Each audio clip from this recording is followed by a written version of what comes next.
Chers téléspectateurs, bienvenue dans votre émission Avec le Maroc depuis Washington. Je suis Adam Early et je suis très heureux de vous retrouver. L'épisode d'aujourd'hui s'intitule « Le Maroc, le coronavirus et l'Afrique ». Je pense que nous avons beaucoup appris à travers les épisodes que nous avons consacrés au coronavirus.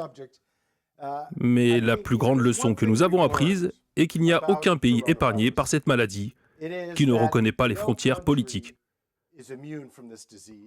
C'est une pandémie qui menace le monde entier. Et le fait qu'un pays soit touché signifie que les autres pays le seront aussi. On peut aussi formuler ça autrement. Personne ne peut être à l'abri du coronavirus individuellement.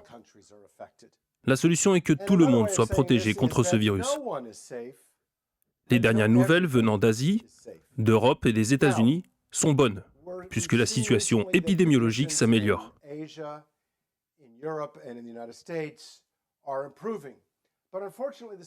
Mais malheureusement, ce n'est pas le cas pour l'Afrique.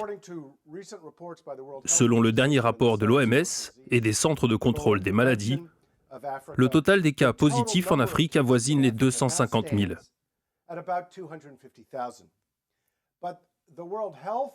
Le directeur régional de l'OMS en Afrique a déclaré que malgré le fait que le nombre de cas en Afrique est inférieur à 3% du total des cas dans le monde, la propagation du virus est en évolution.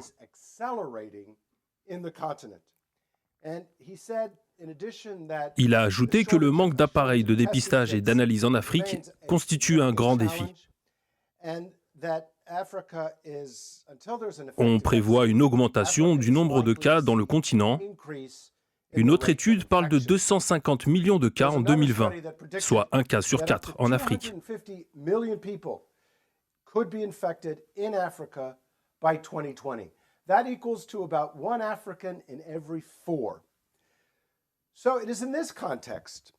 Donc si l'on prend en considération tous ces risques qui guettent l'Afrique, on perçoit le grand rôle joué par le Maroc à travers l'aide qu'il fournit, mais aussi la coordination régionale pour lutter contre le virus. En avril dernier, le roi Mohamed VI a annoncé le lancement de l'initiative des dirigeants africains pour lutter contre le virus. Par la suite, sur instruction du roi Mohamed VI, le Maroc a envoyé 8 millions de masques et d'autres équipements médicaux pour aider 15 pays africains à lutter contre le virus. Dans cet épisode, nous allons nous arrêter sur le leadership du Maroc dans la coordination des efforts africains pour lutter contre le coronavirus. Quelle est l'importance de l'initiative marocaine et quel rôle peut jouer le Maroc dans l'avenir? Nous allons débattre de tous ces aspects avec un expert qui a passé une longue période en Afrique et qui connaît bien ses dirigeants. C'est aussi un spécialiste des relations entre les États-Unis et l'Afrique. Notre invité est Reynard Jackson, président et directeur exécutif du cabinet Reynard Jackson, spécialisé dans relations publiques et le consulting ici à Washington.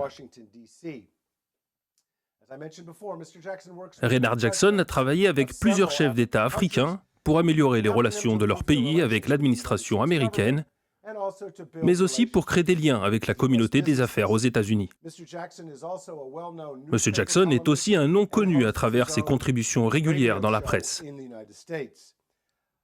Il est aussi propriétaire d'une station de radio aux États-Unis. Avant d'échanger avec lui, on commence comme d'habitude avec la correspondante de l'émission, Adèle Nazarian, et l'analyste, J.D. Gordon. Tout d'abord, je me tourne vers vous, Adèle. Le Maroc est devenu un exemple dans la coopération régionale en Afrique dans la lutte contre le virus. Vous avez rencontré plusieurs citoyens américains dans la rue. Comment perçoivent-ils cette initiative?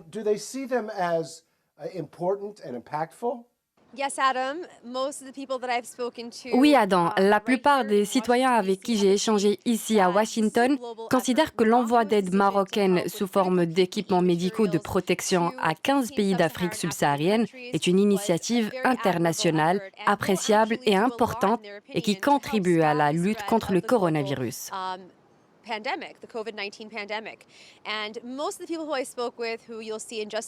La majorité de ceux à qui j'ai parlé et que nous allons écouter dans quelques instants ont été unanimes à dire qu'il n'y a pas une personne à l'abri de ce virus. Ils étaient tous d'accord sur l'importance de la coopération internationale. Écoutons-les. Quelle est votre opinion sur l'envoi par le Maroc d'une aide sous forme d'équipements médicaux de protection à 15 pays d'Afrique subsaharienne? Je pense que ce qu'a fait le Maroc est très important. Les pays qui disposent d'équipements supplémentaires doivent aider les pays qui en ont besoin parce que nous luttons tous contre ce virus. Je suis parfaitement d'accord avec l'initiative du Maroc parce que quand nous allons commencer à voyager après la réouverture des frontières, il faut qu'on protège tous les pays pour freiner la propagation du virus. C'est un pas très important. Nous ne voulons pas voir le virus réapparaître à nouveau ou qu'elle nous vienne de là-bas. Les mouvements de voyage vont s'intensifier et c'est une pandémie mondiale. Il faut donc qu'on aide celui qui en a besoin. C'est une idée formidable. Nous voulons tout ce qu'il y a de bien pour notre pays et pour le monde entier. Nous sommes en contact permanent et nous voyageons partout. Nous vivons sur une même planète et nous devons nous entraîner. Le virus ne va pas toucher un pays et épargner un autre. On a bien vu comment il est devenu mondial. Par conséquent, si la propagation du virus est mondiale, il faut qu'on adopte une approche mondiale dans la lutte contre ce mal. C'est donc un consensus autour de la responsabilité internationale dans la lutte contre le coronavirus. Retour à vous, Adam. Merci Adèle pour ces précieux témoignages recueillis dans les rues de Washington. Passons maintenant à l'analyste de l'émission, J.D. Gordon. Lorsqu'on voit ce que le Maroc fait en Afrique, on observe aussi que les États-Unis ont également fourni un don au Maroc d'une valeur de 5,7 millions de dollars pour lutter contre le coronavirus.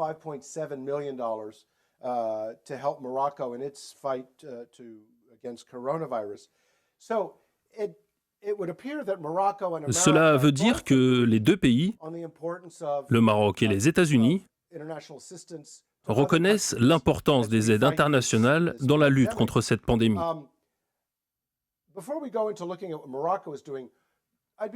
Je voudrais que vous nous en parliez dans ce sens des principaux aspects du programme américain d'aide internationale.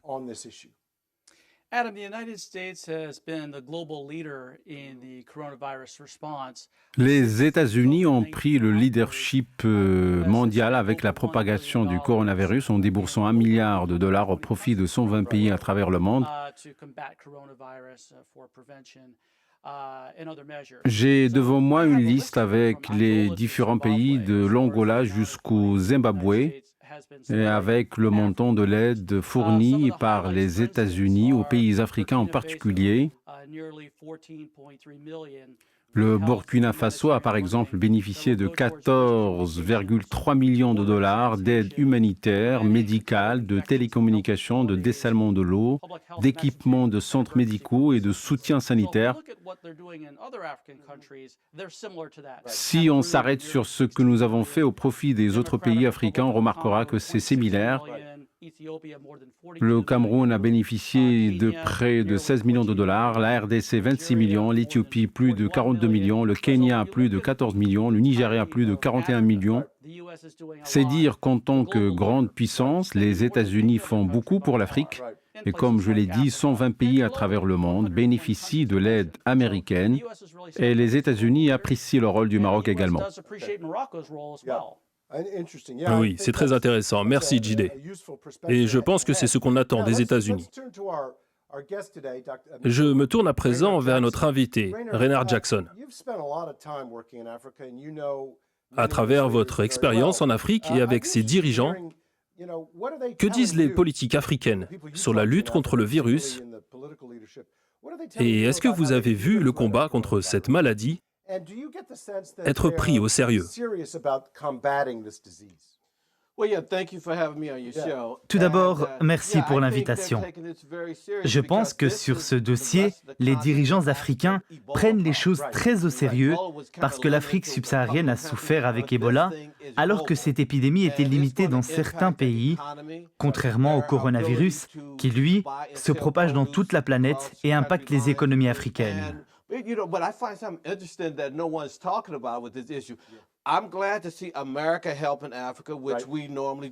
Je suis heureux de voir les États-Unis soutenir les pays africains comme d'habitude, mais ce qui est remarquable, c'est le leadership du souverain marocain Mohamed VI.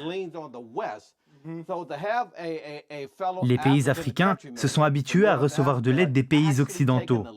Et qu'un dirigeant d'Afrique du Nord propose son aide, c'est une première en Afrique. Si c'est le rôle qu'il veut jouer, alors il va accéder au rang de leader au niveau mondial. Nous allons revenir sur ce point après une courte pause et poursuivre le débat sur les initiatives marocaines pour lutter contre le coronavirus en Afrique. À tout de suite.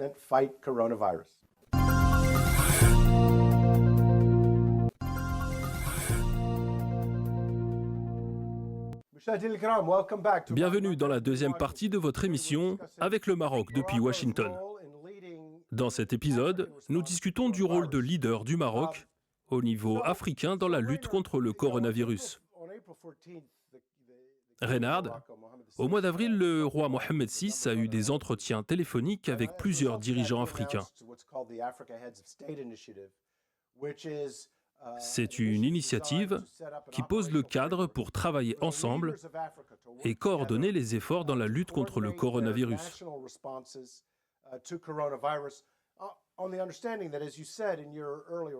Comme nous l'avons dit tout à l'heure, cette maladie ne reconnaît pas les frontières politiques. Il y a des échanges commerciaux permanents entre les pays africains et ils doivent lutter contre le virus de manière efficace pour le bien de tous, et non pas d'un seul pays. Maintenant, du fait de votre proximité des dirigeants africains, dites-nous comment ils perçoivent cette initiative.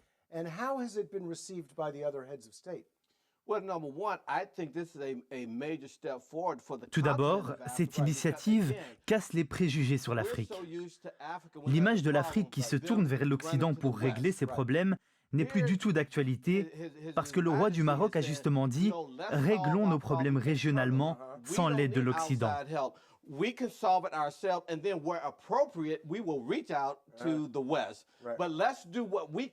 C'est là un formidable exemple de leadership. Quand j'ai échangé avec certains dirigeants africains, ils m'ont affirmé qu'ils ne veulent pas compter sur l'étranger pour consolider leur indépendance. Ce que fait Sa Majesté le Roi aujourd'hui, des dirigeants africains ont échoué à le réaliser par le passé. Ils ont essayé d'unifier les rangs de l'Afrique.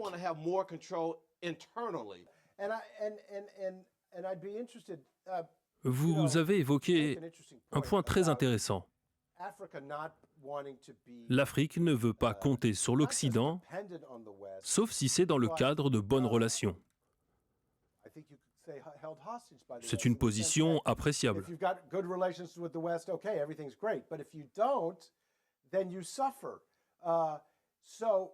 Le Maroc a une relation spéciale avec les États-Unis depuis l'indépendance. Et c'est une relation stable, que ce soit avec une administration républicaine ou démocrate. En même temps, le Maroc est un pays africain leader et il défend l'idée que l'Afrique doit se prendre en charge et que la force du continent, c'est la coopération interafricaine. Je crois que les dirigeants africains avec qui vous échangez sont d'accord avec ça.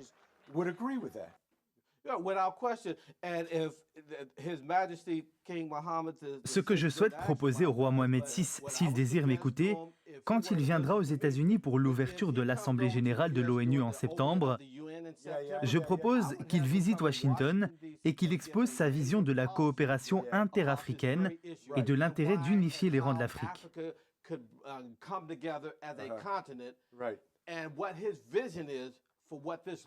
Je pense qu'il doit parler au peuple américain pour expliquer le fait que les pays africains ne veulent pas compter sur l'étranger, mais être des partenaires des États-Unis dans différents domaines. Laissez-moi vous demander.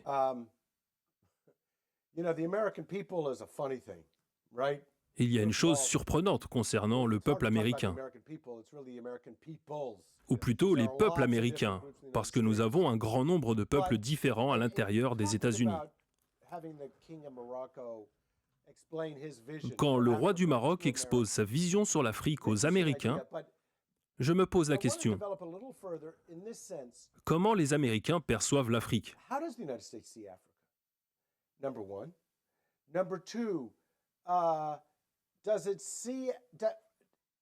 Est-ce qu'ils considèrent l'Afrique comme un seul bloc d'habitants qui se ressemblent ? Et puis, est-ce que l'Afrique est une priorité politique pour la majorité des Américains ?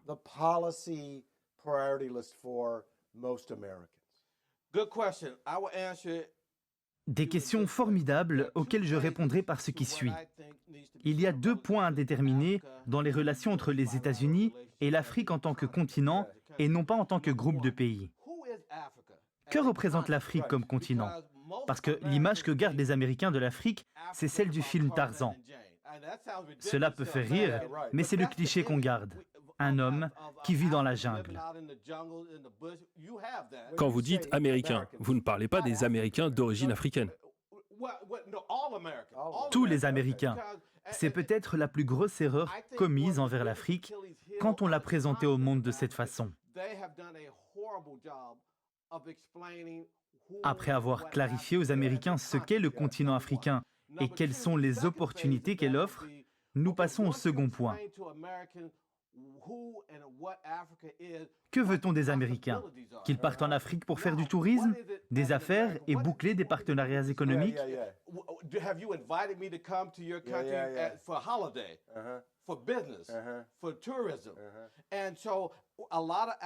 Ma plus grande déception, c'est de voir les chefs des gouvernements africains venir aux États-Unis et refuser d'échanger avec les médias et les citoyens américains.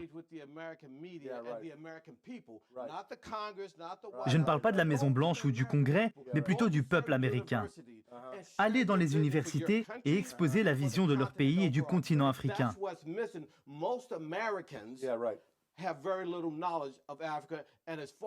Malgré que l'Afrique soit une question de sécurité nationale pour les États-Unis, tout comme la Chine. Quand les chefs d'État africains viennent aux États-Unis, ils n'exposent pas leur vision et ils doivent être aidés dans ce sens par leurs ambassadeurs à Washington. Malheureusement, ces derniers ne sont pas très connectés avec la société. C'est pour ça qu'il faut plus d'interaction avec les personnalités rencontrées aux États-Unis lors des visites de chefs d'État ou de ministres africains. Et est-ce que la plupart des Américains perçoivent le Maroc comme étant un pays africain ou arabe ? C'est une bonne question. C'est un pays africain et arabe, et dans les écoles, il est présenté comme un pays du Moyen-Orient, alors que ce n'est vraiment pas le cas. Oui, le Maroc a les 2 qualificatifs. Bien entendu. Le Maroc est à la croisée des chemins entre l'Europe, l'Afrique et le Moyen-Orient. La réaction et le comportement du Maroc face au coronavirus prouvent que c'est un pays africain au même titre que c'est un pays arabe. Mais si vous n'avez pas une stratégie de communication efficace, cela veut dire que vous ne toucherez personne.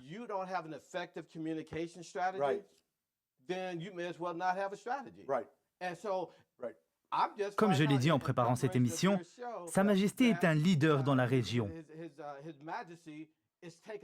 Et nous voulons avoir la garantie que le peuple américain et l'Union européenne sont au courant de ces réalisations. Je ne crois pas qu'il soit conscient de l'importance du rôle que joue Sa Majesté le Roi. JD, in the short time we have left, I'd be interested in your comments on that because you're a regular on the show. You're familiar with the discussions we've had.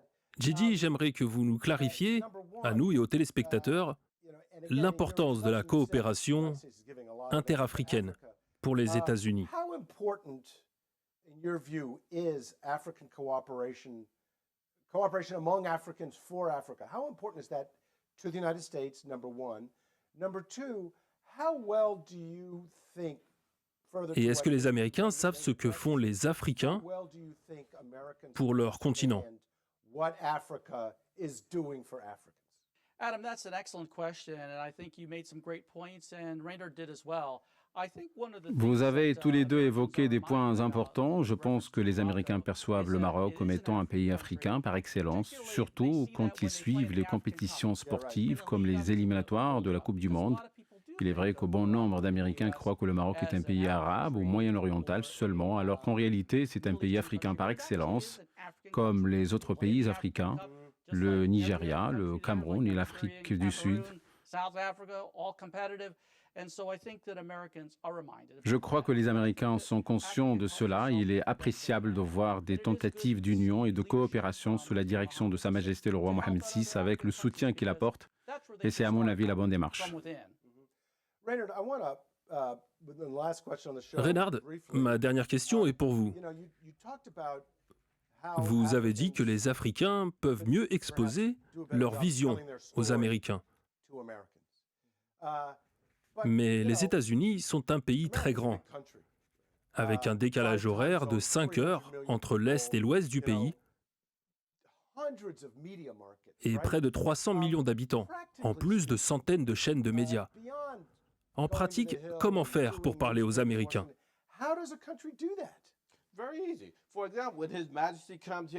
C'est vraiment très simple.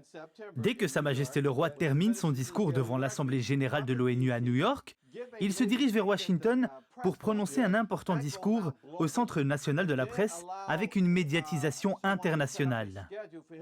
Ceux en charge de l'organisation de sa visite doivent organiser des rencontres avec les grands businessmen américains et les médias, ou bien visiter une ou deux universités. La couverture médiatique de sa visite placera le Maroc sur la carte. La plupart des Américains ne connaissent pas grand-chose du Maroc parce que personne ne leur a présenté ce pays.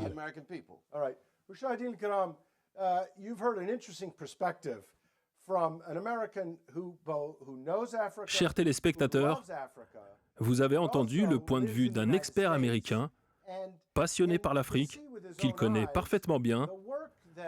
Il nous a exposé, à travers sa riche expérience, ce que peut faire le Maroc pour faire connaître sa vision africaine aux Américains de façon réaliste et précise.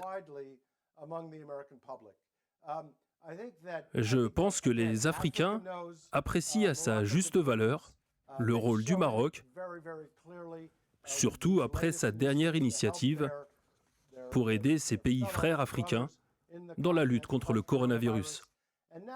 Et comment transformer tous ces efforts en réalisations diplomatiques, politiques et économiques pour le Maroc aux États-Unis. Il faut penser à mener une campagne pour ça, et il ne faut pas qu'on oublie que le Maroc a plusieurs amis aux États-Unis pour fournir ce genre d'aide.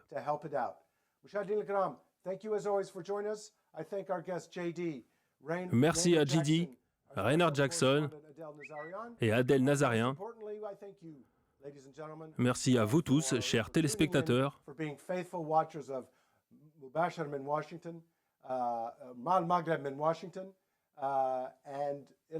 Et à bientôt.